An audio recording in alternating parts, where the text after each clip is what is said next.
Écoutez, bonjour à tous. Le- Oui, effectivement, on n'est pas nombreux. Du coup, personne ne vient tout à fait à une conférence sur le Lean par hasard. Généralement, il y a des raisons. Il y en a parmi vous qui sont déjà au courant, ouais, qui pratiquent depuis un an, 3, 4 ans. Les autres, non? Qui est en découverte, là, complet? Qui a vu de la lumière est venu, parce que c'était rigolo. Non, vous avez tous une idée vous avez tous une idée sur le Lean, d'accord? 2 ans, montrez-moi. Ouais. Donc 3, 4 ans, ouais. 10 ans. Non? Oh, ça arrive maintenant. Bah oui, en fait, c'était très très à la mode dans les années 90 quand on fait des conférences Lean, donc pas à la même, mais quand on fait des conférences Lean, on a plein de mecs qui font ça depuis 15 ans. Très bien. La question de la fin de la stratégie est venue d'une discussion avec Stéphane à l'APM et en fait du fait que le monde change. Alors le plus grand changement qu'on vit, nous, est celui-là. Nous avons grandi dans ce monde-là. Donc nous avons grandi à la fin de la supériorité occidentale, dans lequel nous financions notre niveau de vie en exploitant ceux des autres. Enfin, c'est pas tout à fait fini. On voit assez bien ce qui arrive aux pays qui ont du pétrole. Il leur arrive des trucs, quoi. Donc, ce qui est très intéressant, c'est qu'en fait, notre société occidentale a parfaitement marché. Le modèle marche. Maintenant, on est dans ce monde-là. Quelle est la particularité de ce monde-là? Qu'est-ce que ça nous fait à nous? En fait, la courbe n'est pas tout à fait exacte parce qu'en plus, l'effet que ça a aussi, c'est que tout à fait au bout, ça explose. C'est-à-dire qu'il y a très très peu de personnes qui sont devenues très très riches. Mais ce monde-là, quoi comme effet? Ouais, mais en quoi ça nous impacte, nous? Bah, ça nous impacte qu'ils ils ont plus à nous écouter. Non, non, c'est surtout qu'ils ont plus à nous écouter. C'est-à-dire que quand on va en Chine, maintenant, on y va pour apprendre comment ils font et non plus que pour leur dire. Et nous, c'est difficile parce que nous sommes les gens qui ont dû passer du moment où c'est nous qui allons leur raconter au moment où c'est nous qui allons écouter. Donc ça, c'est un changement qui nous touche tous de façon considérable. Puis un deuxième changement qui est lié à ça, c'est celui-là.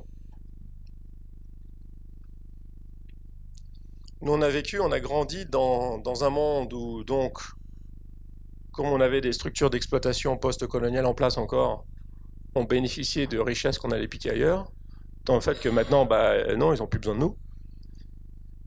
Et dans un deuxième truc, ça a fait quoi? C'est aussi un monde en rattrapage. Alors, qu'est-ce qui est en train de se passer? C'est fini. C'est qu'on est en train d'arriver aux limites naturelles, quoi. Le rattrapage est fini. Et donc, on voit bien ici que la croissance partout, mais c'est pas que chez nous, est en train de se ralentir. Vraiment, on a tapé la quille dans le sable. Donc, pour toutes vos entreprises, ça a des répercussions, ça a des impacts. Qu'est-ce que ça veut dire en fait? Ces deux choses mélangées, ça a quoi comme impact? Si, justement, c'est pour ça que Toyota ou Amazon sont intéressants. Si, non, c'est pas ça l'impact.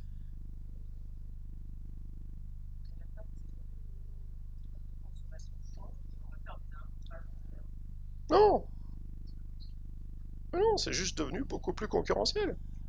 C'est tout. Rien ne change, les gens veulent les mêmes choses, les Chinois veulent des voitures. Enfin, je veux dire, rien ne change fondamentalement. On a des problèmes d'environnement, on va venir, qui font qu'il y a des choses qui doivent changer, mais ça c'est de la techno d'habitude. Non, ce qui se passe, c'est juste qu'en étant moyen, en fait, on l'a vécu de génération en génération. Nos grands-parents, il fallait être le premier de la classe. Nos parents, il fallait être le premier de l'école. Après, il faut être le premier à Bordeaux. Et maintenant, il faut être ce qui arrive à Christophe, c'est qu'il faut être le premier mondial. Sauf qu'on n'est pas tout seul. Donc ça a des impacts. À partir du moment où le fait que la croissance se rétrécit globalement, comme on peut le voir avec des boîtes comme Toyota ou Amazon, ne veut pas dire que la croissance se rétrécit pour tout le monde. D'ailleurs, parce qu'il y a un mécanisme bizarre, en plus, il y a winner takes all. Et en plus, l'accélération fait qu'en plus, ceux qui y arrivent, ils prennent tout. Donc, quand on n'est pas dans ceux qui prennent tout, c'est trop facile. Et l'autre truc qui se passe, qui est très intéressant, c'est que la vie des boîtes, bon alors ça c'est juste un exemple de chose, mais quand même la vie moyenne des boîtes se raccourcit. Donc ça c'est frappant. Alors ça, la financiarisation y est pour beaucoup. Beaucoup de patrons ne vivent plus maintenant que pour le endgame, c'est-à-dire que les seuls moments où on gagne vraiment du fric, c'est pas en construisant une boîte pérenne qu'on va passer à ses enfants, mais c'est quand on est cadre, le moment où on se fait virer et on passe à la caisse, et quand on est patron, c'est le moment où on revend, ce qui change quand même les mentalités de façon considérable. Mais donc la durée de vie des entreprises se rétrécit. Alors, ce qui nous amène à une réflexion quand même, c'est que tous ces gens-là, là, vous êtes d'accord qu'ils étaient super forts en stratégie? Tous les patrons ont une stratégie. Et on voit comme ça marche pas. Donc on est arrivé à un moment où on se dit, bah, c'est bien, tout le monde est persuadé d'avoir la même stratégie. Sauf que collectivement, c'est pas terrible. Donc à quel moment on fait face au fait qu'il y a un truc qui va pas dans nos façons de penser? Et en fait, effectivement, c'est des réflexions qui, moi, en étudiant Toyota, je me suis rendu compte que Toyota était très intéressant parce que Toyota, pour moi, ce qui m'intéressait chez Toyota, c'est le fait qu'ils sont partis dans les années 50 d'une boîte. Mon père était cadre chez Renault, était directeur du produit chez Renault, il a été patron d'équipement automobile, il a découvert Toyota en 75. En 1975, il a été les voir tous les ans, il essaie de comprendre. Et en fait, il raconte souvent l'histoire en comparant les décisions de Renault et les décisions de Toyota. Et alors c'est marrant parce que maintenant, avec l'astuce de Renault-Nissan, Renault s'en est sorti par la voie totalement financière, mais quand on voit sur la voie de développement d'entreprise, c'est vraiment pas les mêmes types de décisions. Et donc on a une boîte qui était en faillite en 1950, dans un marché complètement dominé par des Américains qui sont loin d'être des abrutis où ils travaillaient, et qui sont devenus le numéro 1 en mettant GM en faillite au passage. Donc en fait, ce qui est fascinant, c'est qu'on a une boîte qui a pris ça de front plutôt que les autres en fait. Donc ils ont trouvé des stratégies plus adaptées à ce monde-là plutôt que les autres, et c'est ça qui est fascinant. Alors quand on voit ce qu'est la stratégie, essentiellement, nous, on nous apprend, tous les articles de stratégie, tout le business vous apprend à, vous êtes d'accord, séparer la stratégie de l'exécution. On se met dans des salles de gens intelligents, on fait des conseils avec des études, machin, on réfléchit très fort et on élabore une stratégie. Puis après, on va voir nos mecs et on leur dit, bah gars, voilà le plan d'action, allez-y. Ça vous parle? Ça paraît normal. Donc, ce qu'on fait souvent, c'est on commence par, si on découpe ça un petit peu en morceaux, on commence par un calcul stratégique. Donc je vois le marché, n'est-ce pas, je vois le segment, je veux y aller, je fais mon calcul, ça devrait passer, il faut que je mette temps, il va en sortir temps. Puis une fois que j'ai fait mon calcul stratégique, je me dis, bah, qui va le faire? Donc il faut que je trouve mes ressources, il faut que je mette mes magasins là, il faut que je trouve les gars, enfin, je dis, je vais voir mon patron de la logistique et dit, tu vas m'ouvrir une chaîne logistique. Après, bah, une fois que j'ai organisé mes ressources, je me fais mon plan d'action. C'est super les plans d'action. Non, on fait pas les plans d'action? Non, on fait pas de plan d'action. On se met dans la salle, on fait la liste, on met tout. Le gars qui est pas là, c'est lui qui a toutes les actions merdeuses. Et bah, on dit, bah voilà. Et puis une fois qu'on a le plan d'action, bah, il faut s'occuper d'aller s'assurer que c'est mis en place. Alors le plan d'action, ça marche toujours jusqu'à... Ouais, ça marche toujours jusqu'à 80%. Non, vous n'avez pas ça? Vous n'avez pas les plans d'action qui sont réalisés à 80%? Puis une fois qu'on arrive à 80% après? Oui, oui, oui, généralement on fait un autre plan, oui. C'est bien compliqué.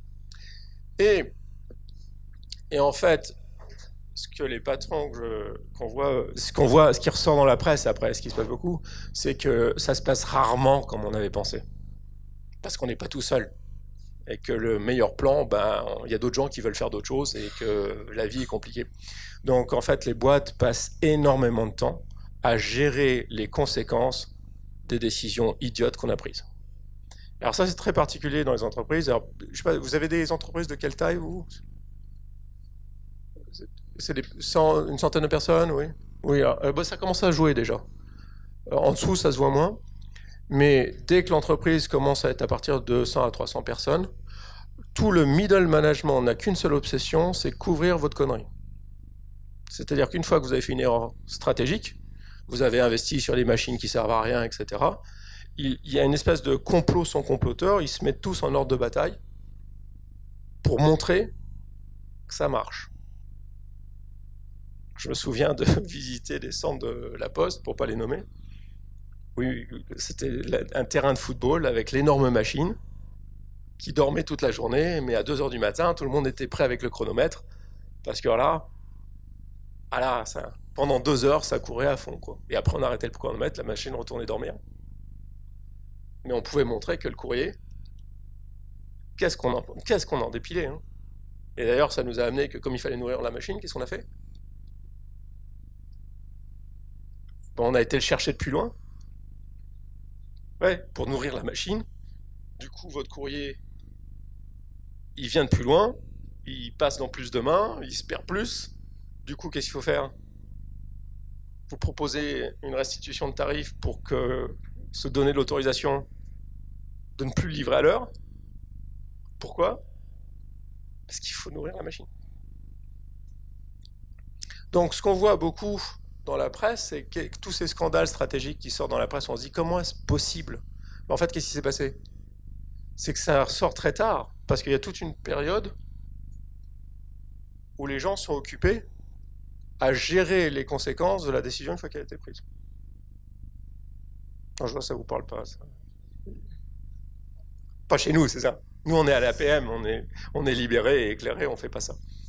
Alors, si on rentre dans le détail, ce raisonnement qui paraît totalement intuitif, est-il fondé? Et donc ça, c'est la question fondamentale, ce que nous a posé tout le temps. Le premier truc, c'est se dire qu'on peut se mettre dans une salle, même faire travailler les meilleurs experts du monde, écouter tous les futuristes qu'on a, et faire un calcul stratégique. Ben, je ne sais pas comment vous faites. Parce que le calcul stratégique à 5 ans, moi je ne sais pas ce qui va se passer demain.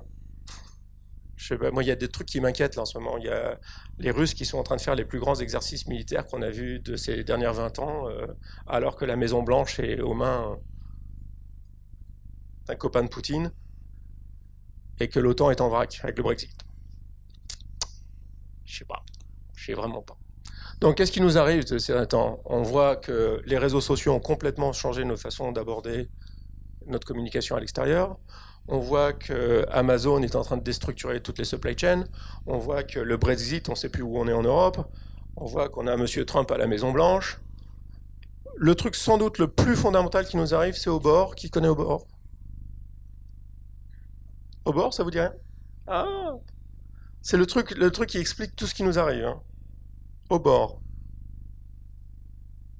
Bah, votre calcul stratégique, il va avoir du mal à être correct sans faire Obor. Obor, c'est One Belt, One Road.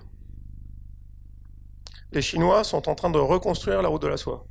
Il faut comprendre que toute notre civilisation vient du fait qu'on a contourné la route de la soie en passant par la mer. Donc à partir du moment où je peux construire des imprimantes en Chine de l'Ouest, où les coûts sont encore plus bas, et je peux les amener en Pologne par la route, il va se passer des choses. Quel est le premier truc qui va se passer?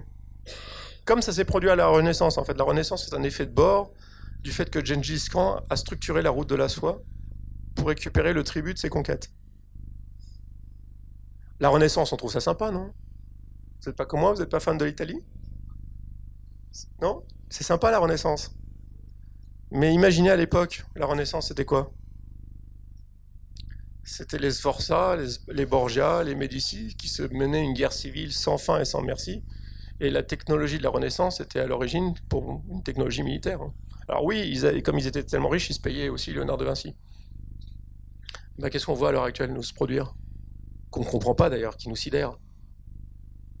Qu'est-ce qui est au bout de la route de la soie chinoise?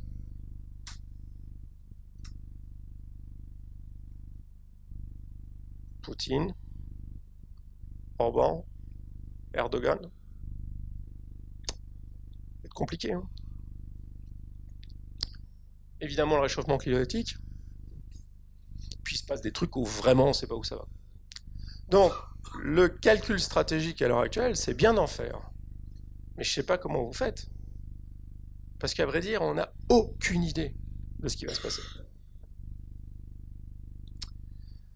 Après, vous êtes d'accord que quand vous avez votre calcul stratégique et qu'il faut le faire, qu'est-ce qu'on pouvait faire avant qui est devenu de plus en plus difficile? À moins qu'on soit dans la French Tech et qu'on sache braquer les banques. Bah, c'est difficile de faire des innovations sans mettre des ressources. Or, quand on a une boîte d'une centaine de personnes, les ressources, c'est pas infini. Donc, soit on sait braquer une banque, et puis démarrer un truc tout nouveau, soit qu'est-ce qu'on fait? On fait avec les gars qu'on a.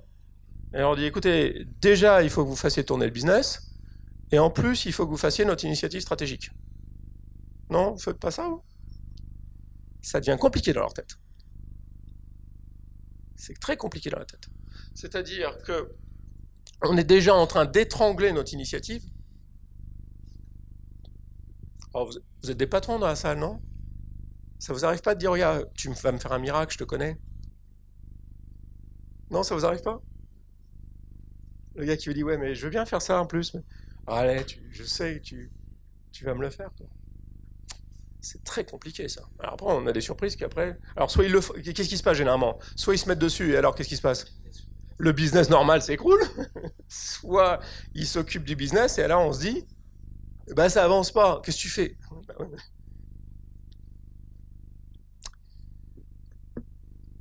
Alors ça, c'est compliqué aussi. On est un pays extraordinaire, parce qu'on est quand même dans une des plus grosses économies du monde, avec un niveau de vie qui est quand même hallucinant, et qui est très élevé, en fait. Par contre, l'écart entre la perception des gens au travail et leur niveau de vie, et quand on voyage, c'est tout à fait étonnant. Ce côté en France que les gens sont malheureux, et on se demande pourquoi, parce que malheureux de quoi? Enfin, Bordeaux, en plus à Bordeaux.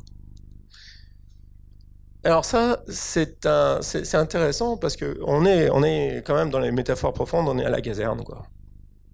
Le côté, voilà, j'ai fait le plan et toi tu l'exécutes, le problème c'est que ça fait suer tout le monde. On est en 2017, c'est fini, quoi. Et ça, ce côté qu'on est le mauvais élève, en termes d'engagement, c'est qu'on a plein de gens qui sont juste, ils n'ont pas juste pas envie d'exécuter vos plans. Ça les amuse pas. Ça les amuse pas. Il y a rien d'eux dans le plan. Ils sont là pour exécuter. Et du coup, qu'est-ce qu'ils font? Ils font.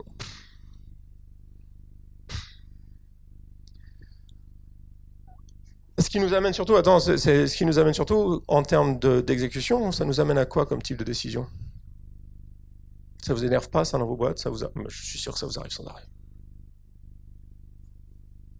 Que quand vous arrivez au contrôle de l'exécution, vous allez voir comment c'était fait, vous avez vu ce qu'ils ont fait, ça vous arrive pas de dire, mais qu'est-ce qui t'a pris? Non?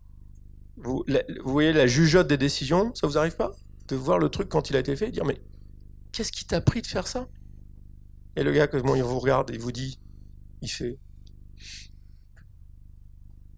j'ai fait ce que tu m'as dit. Parfois, il y a la grève du zèle, ils arrivent à trouver la façon la plus idiote de faire exactement ce qu'on leur a dit. Pourquoi? Parce qu'ils sont pas dans le coup. Ils comprennent pas ce que vous avez en tête. Ils réalisent un plan, bon, ils font ce qu'on leur dit. Et alors, ça a une particularité très française, on le voit en Allemagne aussi, c'est que, est-ce que les plans se réalisent? Alors, ça dépend de la taille des boîtes, ça encore, mais est-ce que les plans se réalisent dans l'ensemble? Bah, ça réalise à 80%, après ça devient compliqué. Donc, qu'est-ce qu'il faut faire pour réaliser le plan? Ah, il faut mettre des mecs pour suivre l'évolution. Et eux, qu'est-ce qu'ils font? Un plan de suivi. Est-ce qu'il se réalise? À 80%. Donc qu'est-ce qu'il faut faire? Aller chercher une boîte de conseil. Qu'est-ce qu'elle fait? Un plan de redressement, elle facture aussi. Mais qu'est-ce qu'elle fait? Un plan de récupération du plan de suivi. Donc, il y a, pour moi, une analyse des boîtes, j'en connais quelqu'un, et pour comprendre la performance des boîtes, on peut raconter ce qu'on veut, mais en fait, c'est très simple. Il y a la ligne hiérarchique, donc les gens qui bossent, et il y a le staff, les gens qui sont là pour empêcher les gens de bosser. Donc, dans les périodes de croissance, les mecs qui sont staff sont débordés, donc on arrive à bosser, parce qu'ils n'arrivent pas à tout bloquer. Mais dès que ça se ralentit, vous avez toutes vos directions fonctionnelles qui sont là pour dire aux gars comment ils devraient bosser à la place de la façon dont ils devraient bosser. Donc ils bloquent tout. Donc la boîte s'arrête.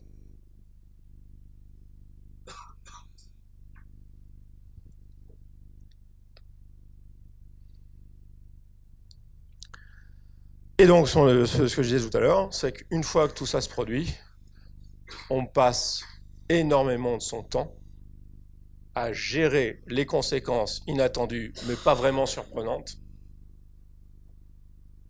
du fait qu'on a fait le mauvais calcul stratégique, parce qu'on n'avait aucun moyen de faire le bon, du fait qu'on a mis un plan en place, du fait qu'on est en train de contrôler l'exécution, et que les gens font ce qu'ils peuvent, et que derrière, il ne se passe pas ce qu'on pense. Et j'ai démarré une nouvelle session du cours sur le management qu'on fait avec Télécom Paris Tech, et un des autres animateurs, un des autres profs dans le cours, est un copain qui à un moment donné était directeur de cabinet du secrétaire de l'industrie, donc c'est lui qui a signé le chèque d'1 milliard pour Areva, quoi. Parce qu'à un moment donné, il faut bien gérer les conséquences. Non, ça vous parle là, je vous vois très... La PM, généralement, c'est plus... Hein?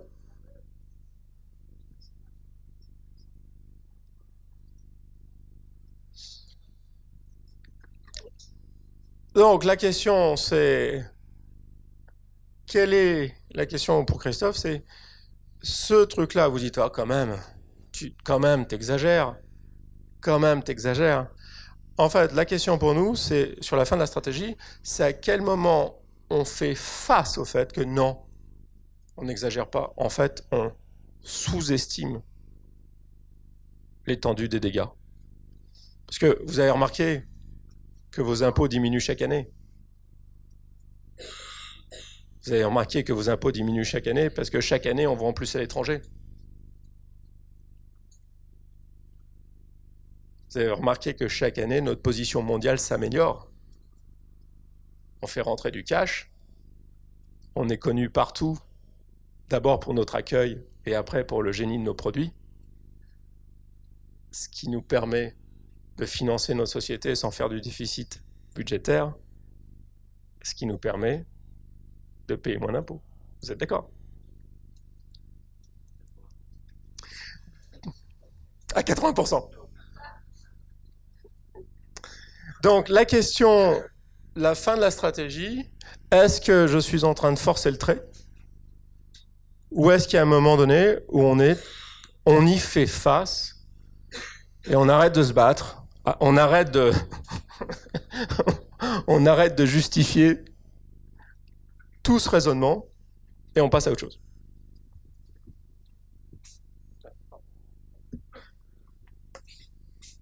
Donc on va passer aux travaux pratiques, on va dire. Effectivement. Donc Proditech, ça a été présenté. Donc ça, c'est le type de machine que l'on fait sur 2 marchés différents. Le premier marché qui était le marché historique de la société, c'est le tri des flancs monétaires, comme on peut le voir à gauche. Et aujourd'hui, nous sommes occupés pratiquement à 80%, 90% de notre chiffre d'affaires sur la pharmacie, à inspecter, à enlever les défauts donc des productions donc sur des comprimés ou des gélules pharmaceutiques. Avec énormément de technologies dans nos machines, donc de la mécanique, de l'optique, de l'informatique, de l'électronique.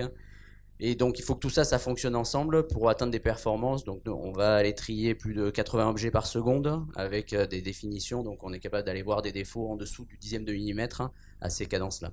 Donc il y a quand même quelques enjeux technologiques.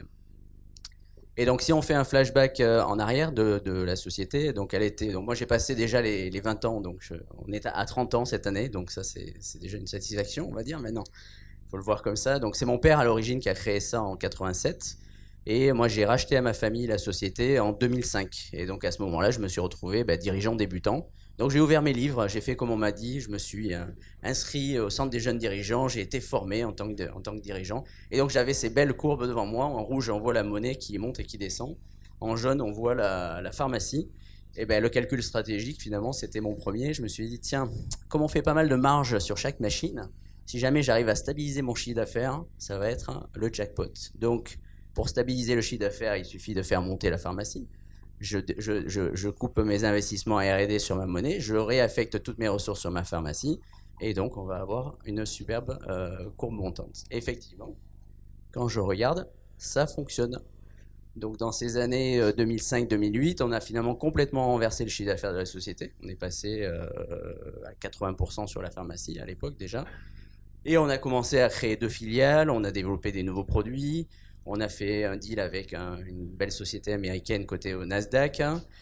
Donc on était assez content, enfin j'étais assez content, puisque en plus j'avais des résultats financiers assez intéressants.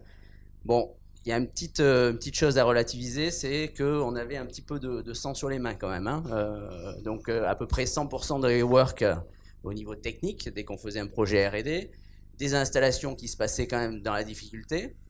Et puis mes managers qui me rassuraient, ils me disaient mais oui mais Christophe c'est normal, c'est de la R&D, c'est quand même hyper compliqué, regarde autour de toi, tu vas quand même pas nous demander de faire de la R&D qui marche du premier coup, ça n'existe pas. Donc Christophe quand même, sois gentil. Et puis après il me disait oui mais Christophe on va aller en Corée. En Corée les Coréens c'est quand même compliqué, qui fait du business en Corée? Donc c'est normal que ça ne fonctionne pas du premier coup quand même, c'est des gens très très exigeants. Donc à ce moment-là j'ai commencé effectivement à me poser quelques questions, mais bon je regardais plutôt mes chiffres qui étaient pas mauvais. Et puis est venu 2008, donc la crise 2008 qui pour nous n'ont pas été seulement une crise financière avec une baisse des investissements des industriels de la pharmacie, mais aussi une crise qualité. C'est-à-dire, je me souviendrai ce dimanche après-midi où j'ai reçu un mail très courtois du responsable européen de Pfizer qui me disait que ça serait bien que la machine, le lundi, donc la machine qui était en panne depuis 3 jours, le lundi qu'elle refonctionne. Ça serait bien pour nous. Donc ça a agi un petit peu comme un wake-up call quand même, en me disant on a quand même des soucis. Et bon, les équipes étaient hyper motivées, hein, mais je me suis rendu compte que finalement, dans cette période de croissance, j'avais créé une équipe de super pompiers, donc des gens capables d'intervenir, régler les problèmes. Et moi, j'étais le super pompier en chef. Hein. J'étais là sur tous les fronts. Donc ça, c'est une étape qui effectivement nous a amené après à avoir une baisse de chiffre d'affaires. Hein. L'année a été assez difficile, mais à ce moment-là, je me suis quand même rendu compte qu'on était sur des cercles vicieux assez importants. Alors, par exemple, c'était au niveau des ressources. Donc, mes équipes me disaient, oui, mais on a des problèmes qualité, mais si tu veux qu'on résolve les problèmes qualité, il faut juste un peu plus de monde. Donc, je les ai écoutés, on a mis un peu plus de monde, et je me suis retrouvé en tant que dirigeant dans une situation où, dans l'ingénierie, plus je mettais de monde, moins ça allait. Évidemment, il y a eu plus de problèmes, il fallait plus de monde. Donc, à un moment donné, je leur ai dit, bon, on va peut-être arrêter là. Et c'est à ce moment-là que je me suis rendu compte que si on faisait rien, on allait dans le mur, quoi. Alors,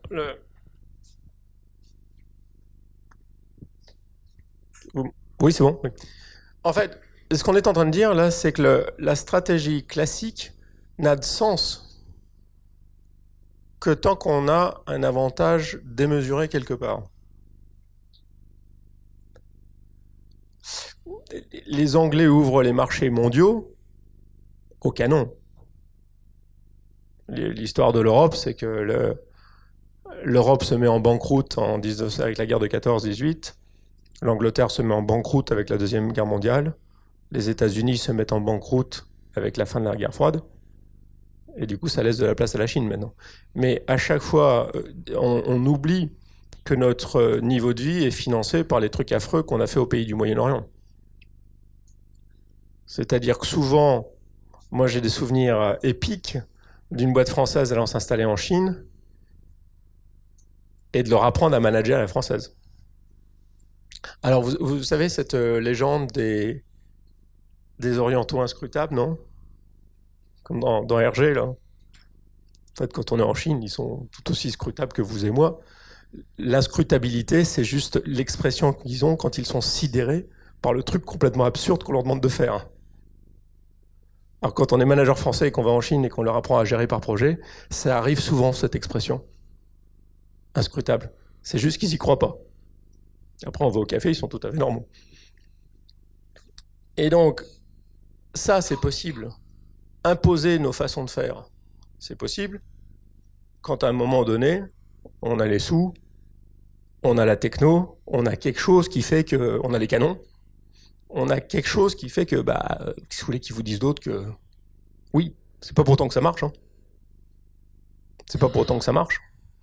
C'est juste qu'on a les moyens d'imposer nos délires par rapport à leur forme à eux culturelle. Alors là-dessus, le Lean vient complètement d'ailleurs. Le Lean, c'est pas un truc japonais. Le Lean, c'est un mouvement global parce que ça a été fait effectivement par des Japonais qui copiaient des Américains avec du financement anglais, alors qu'ils avaient été formés par des Allemands et développés un peu partout dans le monde. Et le Lean, c'est en 3 idées pour être très très bref. La première idée, c'est qu'on va commencer par faire marcher ce qu'on a avant de réformer ou de réorganiser. Donc ça a l'air idiot, mais il faut que les trucs qu'on a marchent. Ce qui veut dire qu'il faut faire travailler les gens ensemble. Dans une entreprise, c'est pas simple. Le plus gros problème est au COMEX. C'est-à-dire qu'il faut passer son temps. Bah oui, quand vous avez un groupe de management, vos directeurs en dessous de vous, dès que vous leur tournez le dos, ils veulent être copains, donc ils font un deal pour pas se marcher sur les pieds. Donc ils vont séparer les tâches de façon à ce qu'ils se parleront jamais. Et donc si on veut que les choses marchent pour le client, n'est-ce pas? On passe son temps à taper les têtes pour qu'ils soient moins copains, mais qu'ils s'occupent de faire marcher la boîte de façon transverse. Donc la première idée du Lean, c'est qu'on va faire marcher ce qu'on a. Et en faisant marcher ce qu'on a, on va buter sur des choses. Il y a des choses qui sont faciles et il y a des choses qui ne sont pas faciles. Et on va aller explorer les choses qui ne sont pas faciles, parce que c'est là qu'on a beaucoup à apprendre. Et on va découvrir pourquoi ça nous résiste. Donc ça, c'est la deuxième idée du Lean. On sait mal traduire le terme Muda, on traduit en waste en américain ou en gaspillage. Chez nous, c'est pas gaspillage. C'est beaucoup plus scientifique que ça. C'est qu'on va chercher les trucs qui marchent pas. On va chercher les pertes au feu de toute entreprise. Ça fait de la lumière, mais ça fait beaucoup de chaleur. On va aller regarder pourquoi ça fait autant de chaleur. C'est-à-dire que dans la partie qui marche, à chaque fois qu'on crée de la valeur, évidemment qu'on crée du déchet. On ne sait pas faire autrement. L'idée, c'est qu'on se fait confiance sur là où on crée de la valeur. Par contre, on va aller regarder là où on crée du déchet, pas du tout pour se battre la coule, pour se dire qu'on n'est pas bon, etc. Mais pour essayer de comprendre qu'est-ce qui est dans notre processus de création de valeur qui a cet effet secondaire. Comment vous dire? Vous êtes d'accord qu'il y a une légende que les plus grandes découvertes scientifiques se font par hasard? La pénicilline, le gars, il le découvre par hasard? Oui, il le découvre par hasard, sauf qu'il cherchait ça toute sa vie. Et un jour, il voit un truc inattendu. Donc c'est exactement la même démarche qu'on a, c'est-à-dire que la plupart des découvertes scientifiques ne sont pas faites par hasard, elles ne sont pas faites par quelqu'un dans la rue, elles sont faites par un gars qui cherche toute sa vie et qui découvre le truc pas là où il croyait. Donc c'est ça qu'on force, c'est comme en science, on se force à regarder les endroits où on ne va pas voir. Et alors ce qui est extraordinaire, c'est que c'est souvent source de progrès et d'innovation, de façon concrète, parce que là on l'a sous la main, mais ça ouvre des portes qu'on n'avait jamais vues. Et donc, la troisième grande idée du Lean, qui est une idée qui va très très loin, c'est qu'on arrête les plans d'action. On remplace les plans d'action par des courbes d'apprentissage. Au lieu de se dire, on va réaliser un plan d'action parce qu'on sait déjà tout faire, on va se dire, si on veut réaliser notre truc, quelle est la première chose qu'il faut apprendre, quels sont les points où il faut qu'on progresse, et on va focaliser nos efforts sur apprendre quelques points précis et pas partout, et arrêter de penser qu'on sait réaliser, exécuter des trucs qu'on ne maîtrise pas. Donc, grosso modo, alors, ce sont les 3 idées du Lean. Une idée qui apparaît pas là, qui est plus technique, c'est que tout ça est fondé sur des entreprises sur la flexibilité, c'est-à-dire qu'on veut plus de qualité et flexibilité. Ça a un impact en termes de management direct, c'est qu'on ne sait pas le faire sans les gens. Donc, quand tu parlais d'entreprises libérées, c'est rigolo parce que depuis toujours, depuis que le taylorisme et le fordisme existent, donc c'est affreux, mais ça marche, il y a toujours eu le pendant des gens qui disaient le contraire, les Maillot, Roslis-Berger, McGregor, c'est le même paradigme. Il y a les gens qui disent on a besoin de réfléchir à la place des gens pour que ça marche, et puis il y a les gens qui disent on a besoin de foutre la paix aux gens pour que ça marche. C'est le même paradigme. Le Lean, c'est complètement autre chose. Le Lean, on libère pas l'entreprise. D'ailleurs, une entreprise est pas partement enchaînée. Enfin, je ne sais pas très bien ce que ça veut dire.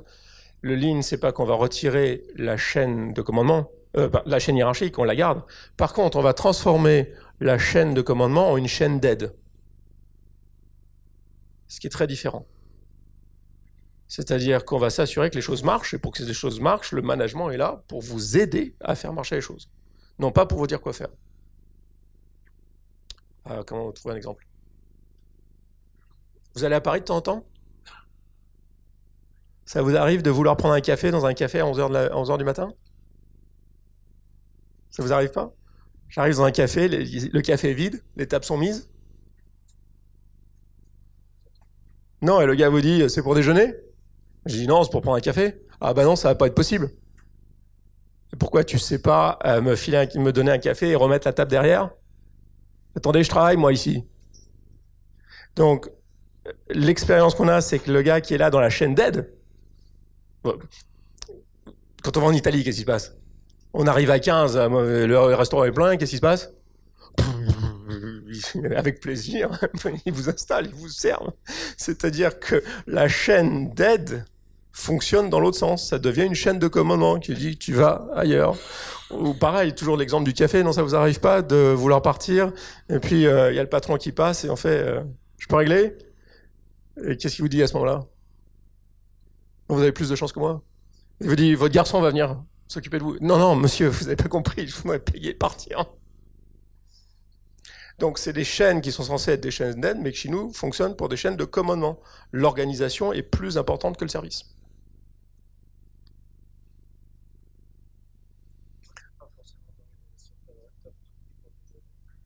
Ah bah si, il est parfaitement organisé. Non, non, c'est indépendamment de l'IN, c'est juste complètement crétin. Non, mais pourquoi non, la question c'est pourquoi est-ce que le gars le fait? La question c'est ça, c'est qu'est-ce qui se passe dans sa tête? Dans sa tête, son chef lui a dit. C'est sûr que c'est crétin. En plus, que ça fait en termes de désengagement, quel impact que ça a? Pour le garçon, c'est terrible, c'est d'une cruauté terrible, parce que qu'est-ce que ça retire au garçon? Alors le pourboire, même, ça retire la noblesse de son métier. Ce qui est agréable, j'ai un copain qui tient un café, et la partie la plus valorisante, c'est l'accueil. C'est quand les gens sont contents de vous voir, c'est l'accueil. À partir du moment où le gars, c'est juste un mec qui met les tables et qui vous sert, bah, c'est beaucoup moins drôle. Donc le lean, c'est une façon complètement différente de penser. Et souvent, les gens, quand ils entendent parler, ils l'interprètent juste en opérationnel. C'est-à-dire qu'on va mieux faire marcher les trucs opérationnels. Souvent, c'est du taylorisme déguisé. C'est-à-dire les consultants tayloristes à l'ancienne, ils ont bien vu que si je m'affiche faisons du super taylorisme, ça va pas être très vendeur. Donc ils gardent les mêmes slides, et ils changent le titre, et ils appellent ça du lean, ce qui nous fait beaucoup de tort. En fait, le lean, c'est complètement différent. Et en fait, c'est complètement différent parce que ça part d'une analyse stratégique différente. Et donc, l'analyse stratégique, ce n'est plus la même. On arrête complètement avec ça. Juste, on l'abandonne. On décide, on reconnaît l'échec de cette façon de penser, on l'abandonne. Un jour, on l'abandonne, on arrête avec ça. Et on va chercher autre chose. Alors, la stratégie lean est complètement différente parce qu'en fait, le premier truc qu'on va, c'est on va sur le terrain. Et la première question qu'on se pose, c'est dans quel sens on va? Ouais. Oh bah, si vous voulez, oui, il n'y a pas de souci. Donc la première question qu'on se pose, c'est où est-ce qu'on va? On ne sait pas. Quand je veux découvrir les sources du Nil, j'ai aucune idée d'où elles sont, je veux les découvrir. Mais par contre, il faut que je décide dans quelle direction je vais. Sur quoi je m'oriente? Je vais vers cette montagne, vers ceci, etc. Donc on arrête de se poser des questions dans l'absolu, on essaie de comprendre la situation telle qu'elle est, et la question qu'on se pose, c'est comment je m'oriente concrètement? Est-ce que, ah tiens, ce concurrent-là est super fort, est-ce que je le suis? Vous voyez, c'est les tactiques de régate, c'est qu'est-ce que je fais? Est-ce que je prends le pari complètement dingue d'aller faire un bord très loin? Ou est-ce que je me colle derrière le meilleur en disant je vais peut-être pas le rattraper, mais je serai meilleur que les autres? Vous voyez ce que je veux dire? C'est très très concret. Donc la première question qu'on se pose, c'est une question d'orientation. Où est-ce que je suis et dans quel sens je vais? Je ne sais pas y aller, mais dans quel sens je vais? La deuxième question que je me pose, c'est avec qui? Avec qui? Parce que les gens avec qui j'y allais, à qui je vais y aller, les gens qui sont dans le bus vont avoir leur mot à dire. La façon dont ils vont interpréter la situation, là où ils vont mettre leurs énergies, va changer la solution. Donc, en tant que patron, vous savez, une fois que vous avez choisi votre financeur,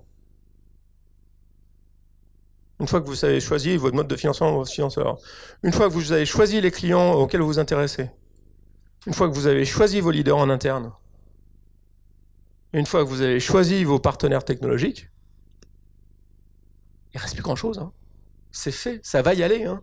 Quelles que soient les stratégies que vous voulez mettre en place, les calculs que vous faites, la boîte, elle va juste être tirée par ces gens-là. Elle va y aller. Vous pouvez vous battre autant que vous voulez contre, ça va y aller. Donc, le deuxième point qui est super important dans le Lean, c'est qu'on choisit d'abord ses alliés. Ces alliés, ça veut dire les leaders en interne et puis les gens avec qui on va travailler à l'externe. Donc ça pose en Lean, ça pose des difficultés énormes parce qu'on se retrouve que quand on fait plus attention au choix des alliés, on change d'avis sur les gens et ça c'est compliqué. Une fois qu'on a choisi les alliés, chacun d'entre eux dit bon, c'est quoi le sujet qu'il faut qu'on apprenne? On va pas faire de plan d'action, on va se dire bon, si on veut aller dans ce sens-là, on sait pas où on va de toute façon puisqu'on sait pas où ça va, mais si on veut aller dans ce sens-là, c'est quoi le truc qu'il faut qu'on apprenne? Et là on va apprendre en faisant. Donc au lieu de faire des trucs très très étagés, on va se centrer sur un ou deux trucs et on dit ce machin-là, on va vraiment le craquer. Comment vous dire? Vous avez des enfants, hein? Ouais. Vous êtes d'accord que quand votre gamin tombe de vélo, vous lui dites « Surtout plus jamais, mon petit chéri, ne monte pas sur cet engin de destruction. » C'est ce que vous faites, non? Qu'est-ce que vous lui dites? Et la question qui se pose, c'est combien de fois il va tomber avant d'y arriver? Regardez vos boîtes. Ah ouais, on a essayé, ça n'a pas marché. Je dis ouais, t'as essayé combien de fois? Ah bah on a essayé, ça n'a pas marché. Non, non. Alors évidemment, comme c'est des plans d'action, ça a du sens ce qu'ils disent. L'idée c'est de choisir quelques sujets où ils disent non, non, c'est pas qu'on a essayé, ça n'a pas marché. C'est qu'on va essayer jusqu'à temps que ça marche, ce qui est un débat complètement différent. Et d'ailleurs, on revient au choix des alliés, c'est un débat qui va se faire avec pas les mêmes gens. Ce qui arrive au développement des capacités, à force de développer des compétences, on va savoir faire des trucs en entreprise qu'on ne savait pas faire avant.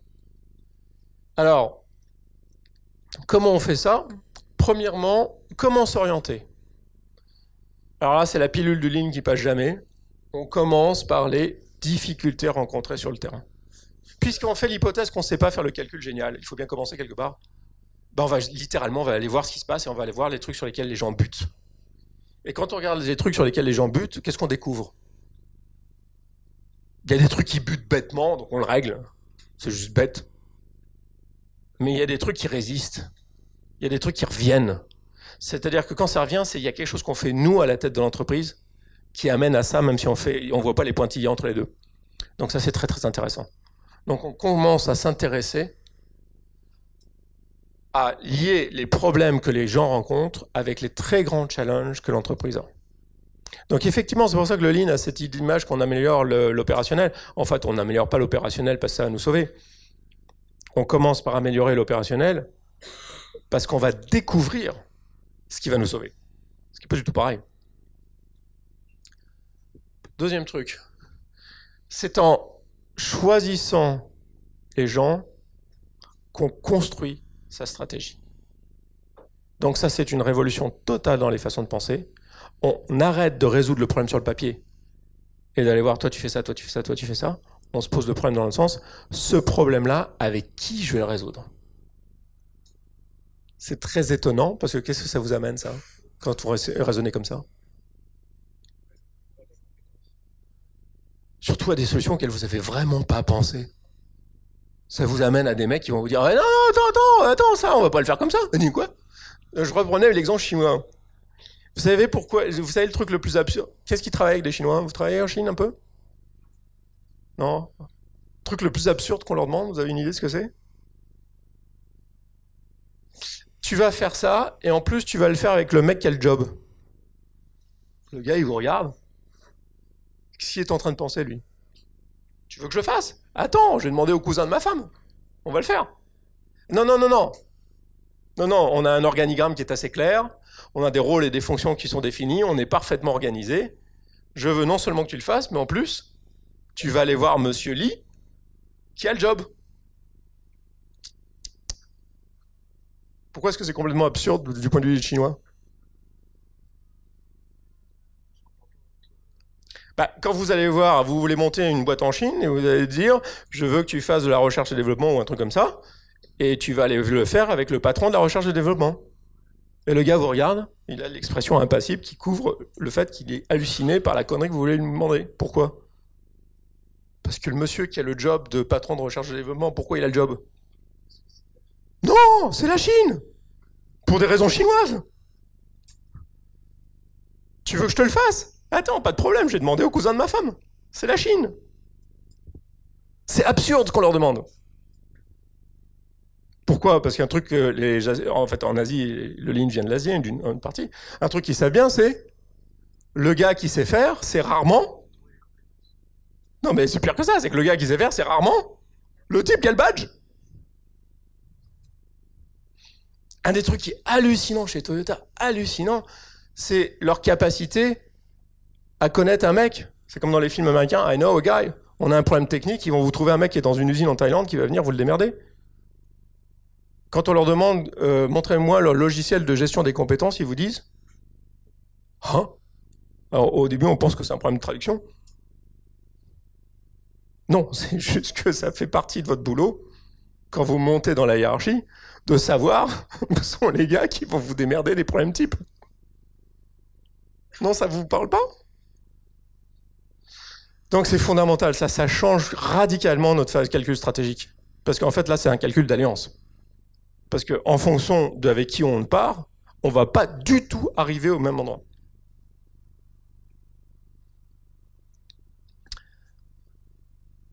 Le truc le plus frappant dans le musée Toyota à Toyota City, c'est les exemples, vous le voyez là, de courbes d'apprentissage sur des volumes. Une voiture, c'est 35 000 pièces. Tout le mécanisme de juste à temps qu'ils ont mis en place n'est en fait qu'un mécanisme pour attirer les fournisseurs clés dans de la value analysis et value engineering, dans des courbes d'apprentissage sur les composants clés. La captation de valeur n'est pas sur la productivité, c'est sur les leçons de la productivité, sur l'évolution des produits. Donc les machines que Christophe vous a montrées, si on sait faire une courbe d'apprentissage sur chacun des modules, la machine au global va plus avoir la même tête. Et c'est ça une Toyota. C'est ça qu'il faut comprendre. Alors une courbe d'apprentissage, il y a une partie au début, c'est très très dur parce qu'on ne sait pas faire. Puis il y a une partie waouh, on commence à se faire assez bien, c'est rigolo, donc ça c'est la partie qui est marrante. Et puis il y a la partie où il faut se lever, Christophe il court, donc il y a la partie où on s'amuse, et puis après il y a la partie où il faut se lever tous les matins quand il pleut. Et la difficulté par rapport à ce que je disais au début, c'est que la compétitivité, elle est là, dans cette partie de la courbe. C'est là que vous avez très peu de gains pour beaucoup d'efforts, mais c'est là que vous décrochez par rapport à vos concurrents. C'est la différence entre courir pour se faire plaisir et aller aux Jeux Olympiques. Donc, à nouveau, c'est un raisonnement qui est complètement différent. Je choisis les quelques points sur lesquels il faut que je sois vraiment très très bon. Alors, en tant que patron, c'est affreux ça, parce que qu'est-ce que ça vous oblige de faire? Oh, vous avez de la R&D chez vous, non? Vous n'avez pas de la R&D chez vous? Bah, la clé de la R&D, c'est qu'il y a 10 projets à faire, mais on a de la ressource pour 3.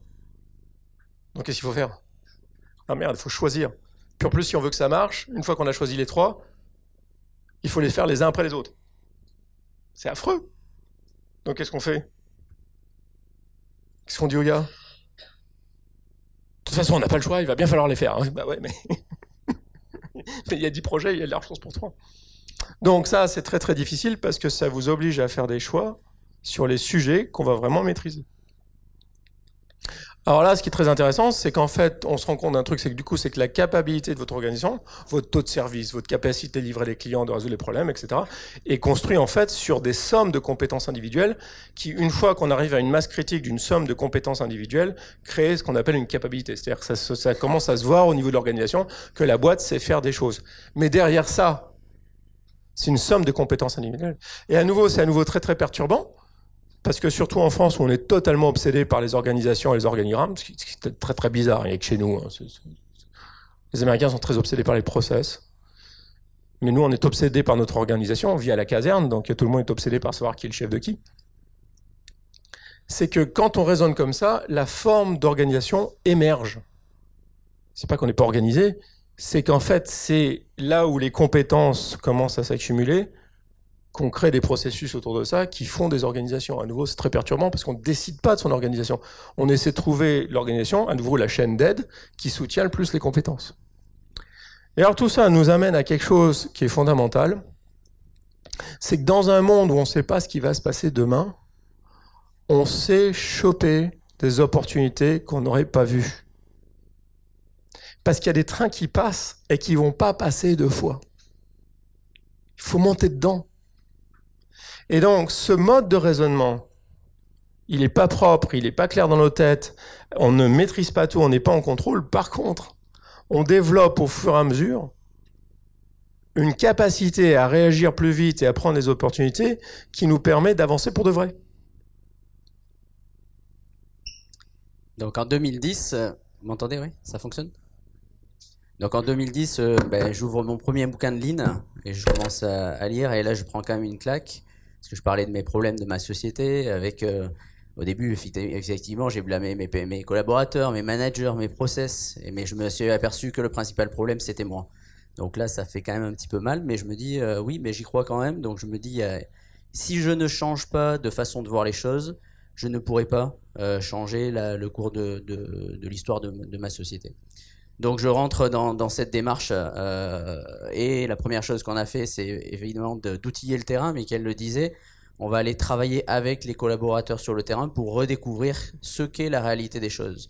Et la première des choses que j'ai appris, c'est que cette réalité, oui, il y a des choses visibles évidemment quand on démarre, mais après elle est bien plus complexe que ce qu'on pense. Donc on ne peut pas la voir tout seul. On est obligé de travailler avec les autres au quotidien sur des points de détail du travail des collaborateurs. C'est ça aussi qui est assez perturbant au départ. Donc mon métier a complètement changé quand j'ai commencé à faire ça.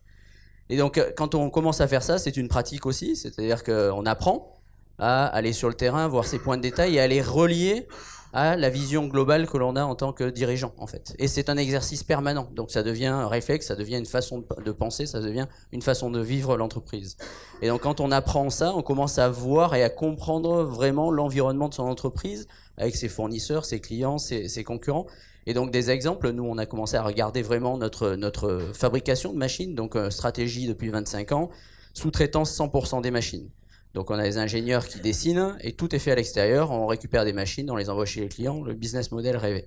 Alors on a commencé à regarder chez le sous-traitant qu'est-ce qui se passait, on s'est aperçu que lui, il utilisait nos commandes de machines pour lisser sa charge sur les 4 mois qu'il nous donnait comme délai, en créant des problèmes de délai systématiques, c'est 4 mois mais c'était jamais tenu, en créant des problèmes de qualité systématiquement, et donc on s'est dit, finalement, c'est notre stratégie, avec ce sous-traitant, ça nous ralentit le business.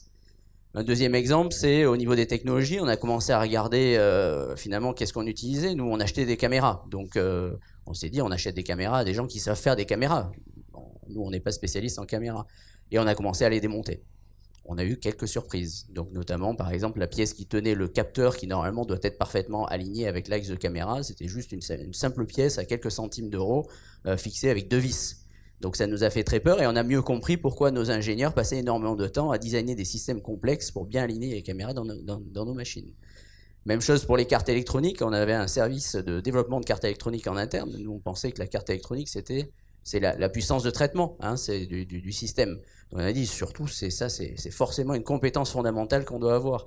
Mais on passait notre vie à redévelopper tout le temps les cartes pour juste avoir le même niveau, uniquement pour un problème, l'obsolescence des composants.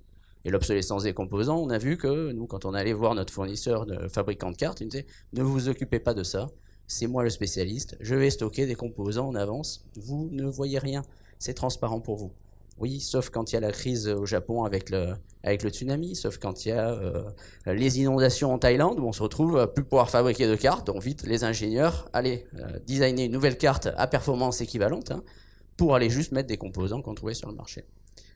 On parlait tout à l'heure des concurrents. Nous, notre concurrent principal, c'était un japonais. Il est numéro 1 mondial. Habituellement, on se comparait feature contre feature. Là, c'est mieux, là, c'est moins bien. Et en fait, on a appris que c'est pas du tout ça qu'il faut faire. Il faut aller commencer à comprendre comment lui raisonne, en fait. Et on s'est dit, tiens, si on le collait, qu'est-ce qu'il nous apprendrait, en fait. Donc, on a commencé à réagir vraiment complètement différemment. La même chose sur les leaders, le fait d'aller faire cet exercice de détail, je travaille en détail sur le terrain, je le relie au global, ça fait apparaître des personnes dans l'entreprise auxquelles on ne pensait pas. C'est des gens qui sont, comme le disait Mickaël, complètement sous les radars. Et en fait, ce sont des gens qui comprennent tout à fait la démarche, ce sont des gens qui sont capables de résoudre les problèmes. Surtout, ce sont des gens qui sont capables d'aller apprendre aux autres à résoudre des problèmes et des gens capables d'aller apprendre aux autres comment on devient plus autonome. Donc mon regard a complètement changé aussi sur les personnes, ce qui a fait que j'ai recréé une équipe complète de management autour de moi dans l'entreprise. Même chose sur les alliés, les leaders. Tout à l'heure, je disais que j'avais fait un deal avec une entreprise américaine. Je suis en train d'aller en Chine, justement, on parlait de la Chine. Voilà. Alors, les Allemands, donc j'ai passé 2 ans à discuter avec une je citerai pas le nom, mais une très grosse multinationale allemande, avec évidemment une très belle position sur le marché pharmaceutique, une très belle position de manufacturing en Chine, et puis donc avec des plans d'attaque de la Chine, des plans stratégiques extrêmement bien définis. Pour finir, à faire le deal avec une société familiale chinoise, où je me rappellerai au restaurant, après avoir discuté juste 2 minutes de business avec le fondateur qui est pré-retraite maintenant, bah lui me parlait de Tai Chi. Donc c'est un grand maître Tai Chi en Chine, pardon. Et il me racontait que la philosophie Tai Chi, c'est comment on prend les problèmes et comment on les tourne à son avantage pour en faire des opportunités. Enfin, moi, je lui parlais de Lean, je lui dis, tiens, c'est ce que je fais dans l'entreprise. Donc finalement, je me suis retrouvé à avoir des affinités beaucoup plus proches avec un vieux Chinois au fin fond de la Chine qu'avec des collègues, on va dire, européens. Donc c'était assez marrant. Donc ça, c'était sur les leaders. Et une fois qu'on a ces leaders en place, une fois qu'on commence à comprendre mieux où c'est qu'on va dans la société, notre environnement, alors on peut commencer à apprendre ensemble. Et ce que j'ai appris là-dessus aussi, c'est que le plus important, c'est pas de savoir les choses, mais c'est de savoir où on ne sait pas. Une fois qu'on sait où on ne sait pas, comme disait Mickaël, on va aller mettre des ressources là-dessus. Et nous, on a ce qu'on appelle des chantiers d'apprentissage, où on demande aux collaborateurs non pas de produire des choses, mais de produire de l'apprentissage validé. Donc tous les mois, on leur demande de livrer de l'apprentissage. Et on apprend avec eux, en fait. C'est eux qui font le travail, mais moi, personnellement, en tant que chef dirigeant, je vais apprendre. Ce qui nous amène sur des domaines complètement différents. Je parlais de la carte électronique, on a switché complètement de technologie, une carte qu'on développait en interne, on est allé l'acheter, 1/6 du prix. C'est des technologies qui sont tirées par les technologies de téléphone portable, ça évolue très vite, c'est toujours disponible, 2 fois la puissance de ce qu'on faisait auparavant. On était en avance sur le marché de la vision 1 an. On avait 1 an d'avance. Donc nous, on regardait pas le marché, ce qu'il faisait, mais on a vu ces cartes arriver sur le marché de la vision dans des grands salons 1 an après notre décision. Même chose ici, on a remplacé des caméras 2 dimensions par des lasers en 3 dimensions et on a pris aussi des options de par l'apprentissage de prendre le meilleur laser disponible sur le marché, donc le plus cher, ce qui n'était pas évident parce qu'il y a quand même des coûts sur la machine et nos concurrents par exemple ont fait le choix complètement inverse, ils ont pris des lasers les moins chers possibles, assemblés eux-mêmes, donc on voit qu'on commence à diverger sur un certain nombre de points. On parlait des capacités, on s'est rendu compte justement en travaillant avec les fournisseurs que nos ingénieurs, nos profs d'ingénieurs avaient complètement perdu, ou alors ils l'avaient jamais eu sûrement, la notion de ce que c'était fabriquer une pièce. Donc eux ils dessinent et ils apprennent à l'école à dessiner. Leur métier c'est de dessiner des pièces, ça n'est pas de les fabriquer. Mais évidemment, puisqu'après il suffit de passer le plan au fabricant. Mais en fait quand on ne comprend pas ce que le sous-traitant fait, on ne peut pas dessiner comme il faut. Donc là, on s'est dit, waouh. Et puis là, on a commencé à se dire, mais c'est comme ça toute la génération qui arrive. C'est pire derrière. C'est pire. Ils n'ont plus aucune machine dans les écoles. Donc là, on va se retrouver quand même embêté. Qu'est-ce qu'on a fait? On a dit, ok, on va acheter des pièces de machines, et on va se les monter nous-mêmes, et on va mettre les ingénieurs à monter les machines pour qu'ils voient l'impact en fait. Malheureusement, on n'a pas été au bout du chantier parce que c'était tellement catastrophique. En fait, tous les problèmes de design rencontrés par nos sous-traitants venaient de chez nous. En fait, on s'en a rendu compte. Donc, on a juste pris la décision de réinternaliser tout l'assemblage. Donc, 2 ans après, on monte 100% de nos machines à Proditech. Ce qui a quelques impacts puisqu'on a dû créer un service achat, créer un service supply chain. On a dû remettre les équipes sur des choses de base. Ils sont dans les entrailles à aller triturer les nomenclatures de produits, donc à redécouvrir tout ce que c'est l'industrialisation finalement à partir de zéro. Et tout ça dans des temps extrêmement courts. Donc on parlait de saisir les opportunités. Alors évidemment, après 6 ans de Lean, la société, moi j'ai changé, les collaborateurs ont changé, la boîte est quand même beaucoup plus forte. elle est plus réactive, elle est plus agile, donc on est capable de regarder ce qui se passe et de prendre ce qui se passe. Donc un exemple, bon, vos clients AstraZeneca nous a dit, bah, moi j'ai un produit, vous avez une machine, mais moi je veux déployer ce produit en termes de fabrication dans le monde entier, est-ce que vous m'accompagnez? Bah, évidemment, là, on les a suivis. Et au lieu d'avoir une stratégie comme on avait pu avoir dans le passé pour faire de la croissance justement en 2008, d'aller chercher toujours un nouveau client, toujours un prochain, oui, ça va bien quand le marché est en expansion. Mais là, quand ça a baissé, c'était terminé. C'est encore plus dur d'aller chercher toujours le prochain client. Bah, là, on a été chez un client et on a commencé à déployer toutes nos technos chez un client. La même chose, on a discuté avec Pfizer. Alors là, on discute avec une équipe corporate de la R&D de Pfizer. Donc nous, on est 50 personnes à Pessac. Donc c'est des choses quand même qui sont assez improbables. Et on est en train de faire le produit du futur qui a la capacité à regarder la composition physico-chimique du comprimé pour aller valider que c'est vraiment effectivement le bon comprimé qui a été produit. Et un autre exemple, peut-être un peu plus anecdotique, mais bon, quand même significatif pour notre entreprise, c'est que le voisin en face de chez nous a vendu ses locaux. Il fallait faire le deal, on a mis 2 jours en fait. En 2 jours, on a acheté les locaux. Alors pourquoi on a pu faire cette prise de décision rapide? C'est quand même des investissements, on a doublé la capacité en termes de taille de l'entreprise. Parce qu'on savait ce qu'on était en train de faire, en fait. Bon, on a vu, ok, c'est un peu surdimensionné, mais c'est exactement dans le chemin qu'on est en train de prendre. Donc c'est un peu tôt, mais on verra bien ce qu'on en fera. Et puis, effectivement, aujourd'hui, ça nous permet de nous développer.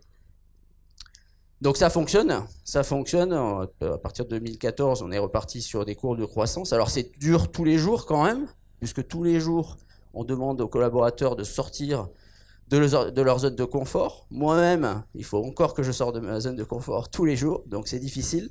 Mais il faut voir qu'en fait, en tant que dirigeant, on le fait de façon complètement différente de ce que j'ai pu connaître en 2008. On est beaucoup plus serein, on est ensemble, donc on adresse les problèmes ensemble, on y fait face, donc c'est quand même un petit peu mieux que le style Rambo, on va dire, voilà, que j'ai montré tout à l'heure. Et le plus important aussi, c'est que ça fonctionne parce qu'on est sur les fondamentaux de l'entreprise. Donc l'entreprise a toujours fait du profit, mais on le voit en rouge, la pharmacie, dans cette période-là, a été sous perfusion de la monnaie. La monnaie, on lui disait, nous, on dépense rien, on récupère tout, on injecte tout dans la pharma. Donc il fallait évidemment se sortir de cette situation qui était dessous, en fait, intrinsèquement compliquée pour la boîte. Donc on l'a fait en 2016 et aujourd'hui, on est en train de le concrétiser en 2017. Juste, ce graphe est intéressant parce qu'en tant que dirigeant, tu te souviens, ça, c'est extrêmement dur à voir. En fait, c'est un truc, j'en parlerai après, on a beaucoup discuté avec Stéphane André à l'APM lui-même. On ne se rend jamais compte qu'on est en train de surexploiter la partie cœur de business parce que là, on sait faire de la productivité et qu'on la sert trop pour investir dans nos délires. Donc, Christophe, il avait vraiment très très envie de faire de la pharma. Donc, on est en train d'exploiter la monnaie qui vit encore et qui donne encore puisqu'elle est totalement rentabilisée. Vous voyez ce que je veux dire? Pour développer le futur. C'est pas idiot, hein? C'est pas idiot. Sauf qu'il faut s'en rendre compte. Il faut se rendre compte. Et ça, en tant que dirigeant, c'est extrêmement difficile à voir. Pourquoi? Parce que la partie qu'on surexploite nous pose aucun problème. Ça tourne. Mais ça tourne souvent de moins en moins bien. Et là, on sent que la boîte, elle commence à, vous savez, ça commence à vibrer, on ne comprend pas pourquoi, on se prend des pètes, etc. Souvent, ce qu'on est en train de faire, c'est on est en train de surexploiter, c'est ce qu'on a fait nous dans le monde colonial à plus grande échelle, on est en train de surexploiter les endroits où ça se passe bien pour essayer de faire des trucs qui ne marchent pas toujours.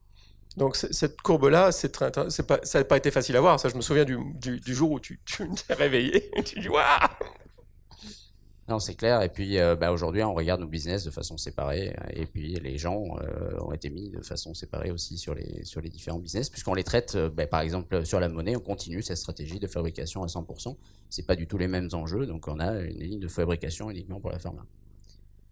Donc là, à ce moment-là, bon, je le disais tout à l'heure, pour moi, c'est quand même un changement majeur. Aujourd'hui, la façon de voir la stratégie, par exemple, tout à l'heure, la façon de le lier à l'exécution, je ne peux pas concevoir une autre façon. Je ne reviendrai jamais en arrière, c'est juste plus possible pour moi.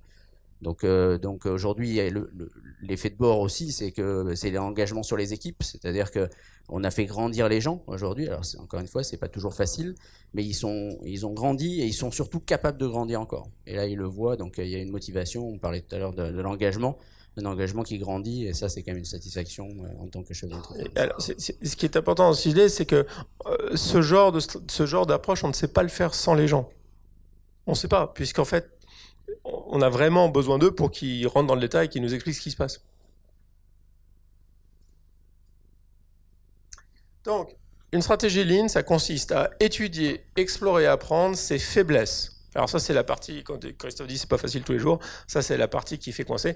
Il faut apprendre à avoir la confiance en soi pour ne pas se culpabiliser. Très techniquement, quand on est sur le terrain, il y a deux termes, soit on déconne complètement, soit on déconne. Alors déconner complètement, ça veut dire ne pas se rendre compte qu'on déconne. Déconner, c'est savoir qu'on déconne et dire bah, je vais le faire quand même, ça me fait plaisir. Mais c'est là la grande barrière à l'entrée, c'est d'avoir la confiance en soi pour aller regarder là où on fait des conneries. Et là, et sans se culpabiliser, et là on découvre qu'en fait on les fait souvent pour des raisons qui sont des bonnes raisons, mais qui sont souvent fausses. Je ne sais pas si vous voyez ce que je veux dire. C'est que oui, on a des bonnes raisons de les faire, mais en fait ça cache quelque chose.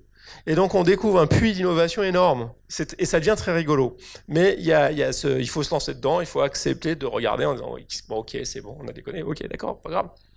Et ce qui est étonnant, c'est que c'est ça qui développe des capacités qui nous permettent de bouger beaucoup plus vite et de manière flexible et sans imposer, sans avoir le pouvoir. On prend des opportunités à des endroits où on n'a pas justement l'avantage super fort qui nous permet d'imposer nos visions. Si ça vous intéresse de regarder plus, je viens d'écrire un bouquin dont je suis très fier. Je suis très fier parce qu'en fait, Daniel Jones et Horace Fumet sont des fondateurs du mouvement Lean au monde à l'époque. Jacques Chaz, je pense que vous le connaissez parce qu'il a été président de l'APM à un moment donné. Et donc, à nouveau, c'est une illustration. Ces deux exemples sont une illustration du point que je vous disais sur choisir ses alliés. J'ai eu la chance énorme d'avoir Dan comme mentor. Et je suis fier du bouquin, pas tant qu'on ait fait le bouquin, je suis super fier du travail en équipe qu'on a fait. Donc vous avez un bouquin, alors on peut le dire en France, c'est assez rigolo. Je ne crois pas qu'il va beaucoup se vendre, mais c'est un bouquin pour le marché américain où tous les exemples de boîtes sont des exemples français. Ah, c'est pas mal, non? C'est plutôt marrant. Alors c'est marrant d'une autre façon qui est moins drôle pour nous en France, c'est que c'est un bouquin qui montre aussi qu'on n'est ni dans l'application de méthode américaine. On a pu le faire parce qu'on n'est pas dans l'application de méthode américaine ou dans l'exception française. On a fait une équipe et c'est nous qui nous sommes inscrits dans un mouvement global. Vous avez un Anglais, un Américain, deux Français. Donc c'est notre participation à un mouvement global qui nous a permis de le faire. Donc je suis très fier à nouveau du travail en équipe qui nous a permis de le sortir. Pareil, si le sujet vous intéresse, en fait, quelqu'un d'autre avec qui j'ai travaillé sur ces sujets, c'est Stéphane André, vous connaissez? Non? Oui? Stéphane, qui est le directeur de la maison de l'APM en centrale. Alors, il nous est arrivé un truc marrant à l'APM. C'est qu'en fait, toutes ces bêtises de Lean, j'ai bossé à l'époque, avant que Jacques prenne sa retraite, j'ai bossé avec lui. Et puis, il trouvait ça quand même rigolo. Il dit, il faudrait qu'on en parle à l'APM. Tu veux pas être expert? Alors bon, je suis pas quelqu'un de particulièrement facile et surtout, je déteste parler à des groupes et faire des conférences. Je suis écrivain, moi. Et donc, on a fait une première rencontre dans sa boîte à lui, dans son usine à lui, qui s'est super mal passé parce que le club nous a pété à la gueule. Alors Jacques était très surpris, parce qu'en plus, on était chez lui. Et on a réessayé 2-3 fois. Et à chaque fois, le club APM nous a crié dessus. Donc bon, j'ai arrêté. Mais Stéphane a trouvé ça rigolo. Et en fait, de façon amicale, parce qu'on n'a jamais bossé très bien, mais on s'est mis à à prendre des cafés, aller voir les gens de l'APM et faire ça à la maison de l'APM. Ce qui, en parlant de prendre des opportunités, de façon totalement, mais alors on n'y a vraiment pas pensé. Je ne sais pas si certains d'entre vous ont vu le MOOC Lean. On a fait un cours en ligne à l'APM avec l'exemple de l'APM. Ouais, regardez, c'est plutôt sympa. Bon, alors ça s'est fait complètement à l'arrache. On a fait ça en une journée. Enfin, je veux dire, c'était complètement... Et ce truc-là était maintenant vu par 4000 personnes à l'APM. Donc, un des trucs, moi, que j'ai fait dans mon métier pour diffuser le Lean en France, qui a le plus marché, est venu en reprenant du truc complètement Bah vraiment, alors là pour le coup, c'est pas qu'il y avait pas sur le coup de la calcul stratégique, je savais qu'il fallait, on revient, c'est bien l'exemple, je savais qu'il fallait que j'aille vers le online. Mais comprenez la difficulté, je suis écrivain moi, je suis pas acteur. Non, vous voyez pas la souffrance de faire des vidéos, je déteste ça. Enfin, c'est pas que j'aime pas ça, c'est que vraiment, je déteste ça. Et là, par la rencontre avec Stéphane et avec Florent Letellier à la Maison de la PM qui a trouvé ça rigolo, etc., pas un enchaînement comme ça, on a sorti le MOOC. Et du coup, ce qui nous amène puisque ça a bien marché, pourquoi pas refaire? Donc on va sortir là, bientôt la deuxième étape, c'est-à-dire le premier MOOC, c'est sur le livre que j'avais fait qui s'appelle le management en ligne, donc la partie management. Et là, on vient d'en faire un avec Stéphane, où comme on vient de le faire là en duo avec Christophe, Stéphane vous raconte comment il a fait ça à la maison de la PM et qu'est-ce qu'il a changé, quels sont les impacts. Donc ça. On est en train de le finir, donc vous l'aurez disponible très prochainement. Bien. Merci de votre écoute. Merci beaucoup, Michael. Merci, Christophe. Merci. Et c'est maintenant que le club nous pète à la gueule, c'est ça? Absolument, on a encore 2 minutes pour qu'il pète. Ah bon, ça va aller vite au moins, ça va être sans douleur. C'est bon, ça va. Dépêchez-vous d'être très agressif très vite. Très fort. Alors, les questions, bien entendu, sont les bienvenues et souhaitées. Ça.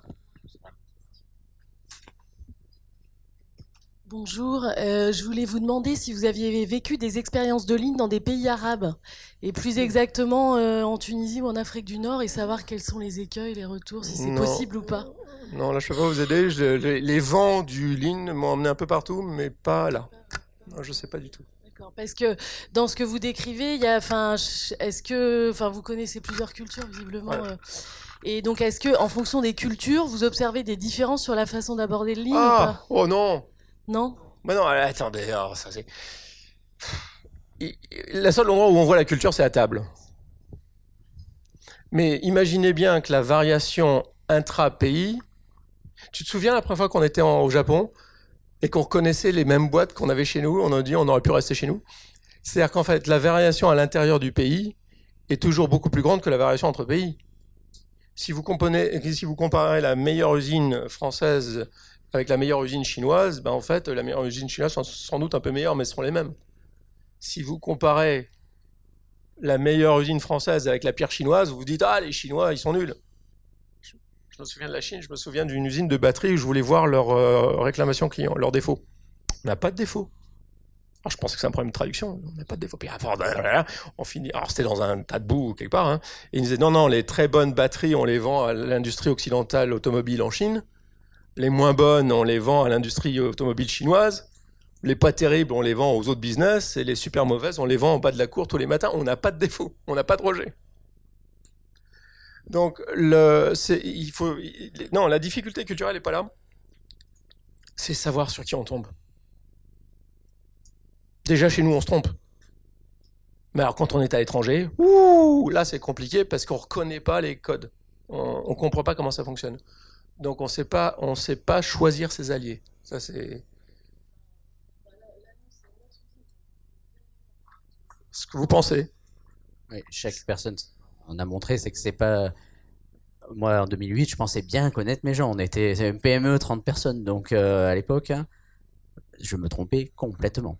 Donc la façon de voir les choses différentes fait qu'on change d'avis complètement sur les personnes, puisqu'on a un regard qui a changé. Donc c'est mécanique. En fait, quand on oublie toutes ces conneries de management, le truc que vous apprend Toyota, c'est qu'il y a un moment donné où l'outil touche la pièce. Il y a un moment donné où le vendeur parle au client. Ce qu'on appelle le point de process. Il y a un moment donné où ça se fait vraiment. Et c'est tout petit. Tout le reste, c'est des machins de singes parlants qu'on a autour de ça. Et donc en fait... il faut apprendre à reconnaître les taiseux, il faut apprendre à reconnaître ce que Apple appelle la quiet voice, les dames souvent, qui ne s'expriment pas, mais qui sont concrètes et pragmatiques sur l'endroit où l'outil touche la pièce. Vous savez. Et souvent, les gens qu'on aime bien en management, un des effets qu'on a dans toutes les boîtes où on fait du lean, c'est qu'on a tendance à remplacer des leaders charismatiques par ce qu'on appelle, nous, dans notre langage, des taiseux. Des gens qui ne payent pas de mine, mais finalement qui sont proches de leurs équipes et qui dépatouillent les trucs et ça se passe bien, et qui sont astucieux au niveau technique. C'est pas du tout le profil de gens qu'on reconnaît au début. Et ça pose d'ailleurs des problèmes dans la boîte quand on change d'avis, c'est pas facile. Alors, à ce sujet, moi, excusez-moi, j'ai 2 questions par rapport à ça. Comment vous faites pour gérer un collaborateur d'un niveau important qui ne veut pas du tout rentrer dans cet état d'esprit et qui est au niveau hiérarchique assez élevé? Et à l'inverse, comment vous faites quand vous avez un TSE qui va monter en termes d'organisation ou de compétences pour le récompenser sans que ça crée une disparité par rapport aux autres TSE qui ne sont pas dans ce cadre-là? Donc, puisque quelque part, vous gérez différemment vos collaborateurs, ou en tout cas, et les relations de responsabilité et les relations de rémunération. Alors, dans le Lean, il y a une astuce. C'est que dans le Lean, comme dans les arts martiaux, on ne travaille pas sans ce qu'on appelle un sensei, un maître. Quelqu'un qui est extérieur. Donc, grosso modo, moi je fais peur et Christophe est sympa. Mais on se parle et on se parle en public, en face des gens. Donc, les problèmes se résolvent tout seuls. Ceci dit, Ces problèmes-là disparaissent. Donc, le collaborateur de haut niveau qui ne rentre pas du tout dans le système et qui est à l'ancienne, celui-là, vous arrivez à le faire évoluer ou il faut le dégager de la société? On ne dégage personne, jamais. On lui laisse prendre ses choix. Alors, effectivement, on a fait. Non, on fait jamais partir Non, personne, très, puisque très il faut quand même comprendre que quand moi j'ai commencé à changer, j'ai juste demandé aux autres de changer. Eux, ils avaient rien demandé. Donc c'est quand même ma responsabilité. Oui, c'est moi attendez, aussi qui je avais suis mis très sérieux. Hein. les managers, c'est moi qui les avais mis à la place. Donc c'est quand même compliqué de dire ah bah, j'ai changé, maintenant tu dégages. Non, donc en fait, le travail au quotidien fait que les gens se rendent compte où ils sont par rapport à toute cette démarche. Donc assez rapidement, il y a des gens qui disent ça ne m'intéresse pas. Oui, c'est ça, ils en ont pas envie. Donc hein. je vais aller regarder ailleurs. Ou il y a des gens qui disent bah, ça m'intéresse, mais je n'y arrive pas. Donc ils sont très très conscients, puisqu'on ne fait que travailler et parler du travail quotidien. Je veux dire, il n'y a pas de magie. Hein. Le seul truc, on n'est pas tout à fait aussi sympa que ça, c'est que généralement, on les aide vraiment à trouver ailleurs. Non, mais vraiment. En plus, quand on fait des trucs un peu rigolos, la boîte a de la répute. Donc les gens ailleurs sont contents de vous les prendre. D'accord, ok. Mais on reconnaît le fait, on accepte le fait qu'il veut pas travailler comme ça. Enfin, je veux dire, c'est pas une religion, hein, c'est pas un crime moral, hein, c'est une façon de travailler. D'autres questions? Remarques? Sûr? D'accord. Bah alors on clôture ici alors. Merci encore une fois d'être venu. Merci Michael, merci Christophe. Merci de nous avoir invités.